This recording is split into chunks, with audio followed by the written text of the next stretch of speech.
देव होते, बरोबर? देव होते ना. आपण भगवान श्रीकृष्णच म्हणतो ना. इकडे बसलेले झोप लागली का इकडे?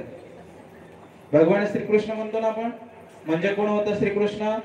या सृष्टीचा पालन पोषण करता जर कोण आहे तर भगवान श्रीकृष्ण आहे असं म्हटलं जातं. त्या श्रीकृष्णाच्या जन्माचा शेवट कसा झाला माहितीये? कसा झाला? पायाला बाण लागला. कशाला लागला? पायाला बाण लागला. बाकीच्या सर्वांगाला कुठेही लागलं तर त्यांचा प्राण जाणार नव्हता, फक्त पायाला बाण लागून गेला. याचं कारण आहे भगवान श्रीकृष्णाला या पृथ्वी तलावावर म्हणजे या मानवी देहामध्ये अवतार झाल्यानंतर गुरु करावे लागले होते. कशासाठी? तर मोक्ष प्राप्तीसाठी. कशासाठी? मोक्ष प्राप्तीसाठी. आणि त्या मोक्ष प्राप्तीसाठी ज्या गुरूंना त्यांचा गुरुमंत्र घेतलेला होता त्या गुरूंचा प्रसाद, तीर्थ प्रसाद त्यांना प्राप्त झालेला होता. आणि तो तीर्थ प्रसाद घेतल्यानंतर शिल्लक राहिलेलं काय करावं म्हणून त्यांनी सर्वांगाला लावला होता, फक्त पायाला लावला नव्हता. कशाला लावला नव्हता? पायाला लावला नव्हता. कशासाठी? तर पायाला लावला असेल तर आपल्याकडून गुरुतीर्थाचं पातक घडेल म्हणून पायाला लावला नाही, म्हणून त्या ठिकाणी बाण लागला आणि श्रीकृष्णाच्या जन्माचा अंत झाला. म्हणजे तीर्थाचा महिमा काय आहे? खूप मोठा आहे का नाही? मग तुम्ही कुठे लावणार? पिऊन टाकणार हो. शिल्लक राहिलेला हाताला हात कोरडा करायचा.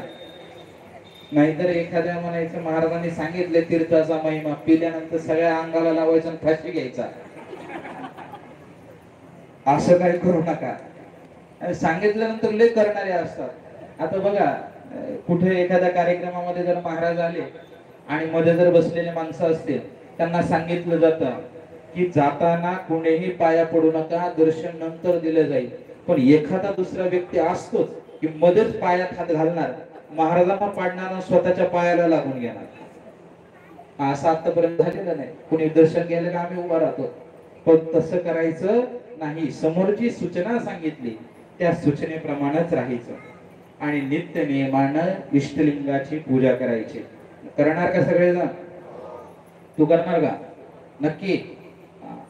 इष्टलिंगाची पूजा करून इष्टलिंग गळ्यामध्येच ठेवायचा. कुठे ठेवायचा? गळ्यामध्येच ठेवायचा. जर नाही ठेवला तर तुम्ही शपथ घेतली. जर नाही ठेवला तर काय होणार आहे? नागनाथ महाराज काय करणार आहे? गळ्यात येऊन बसणार आहेत. मग देवाचं स्वरूप कसं आहे? गळ्यामध्ये नागनाथाचं. मग तुमचं सुद्धा गळ्यातच नागनाथ. देवाचं तुमच्यामध्ये बदलच नाही. मग बघू कोण घाबरत, देव घाबरतो का तुम्ही घाबरतात? बघू आपण. बघायचं का? आणि एखादं आता मग अशी बोलता बोलता राहिला असेल की आपण जर असं म्हटलं तरच देव येईल म्हणून शपथ घेता घेता गपचूप बसलेलं कोणतरी असतंय. त्याच्या वतीनं मी देवाला सांगतो, जर एखाद्यानं गळ्यातला देव काढला, एखाद्यानं गळ्यातला देव काढला, त्याच्या गळ्यात जाऊन बस बाबा म्हणून. जोपर्यंत तो देव गळ्यामध्ये घालत नाही तोपर्यंत राहा. आता त्याच्याशिवाय कळणारच नाही. माणसाला भीतीशिवाय देव लक्षात येत नाही आणि त्याच्याशिवाय देवाचा देव पण कळत नाही. आपल्याला सगळं साहित्य म्हणजे आयतं भेटायला लागलं. आपल्याला भीतीशिवाय देव दिसत नाही, अडचणीशिवाय देव आठवत नाही, संकट आल्याशिवाय मंदिरात जायचं कळत नाही.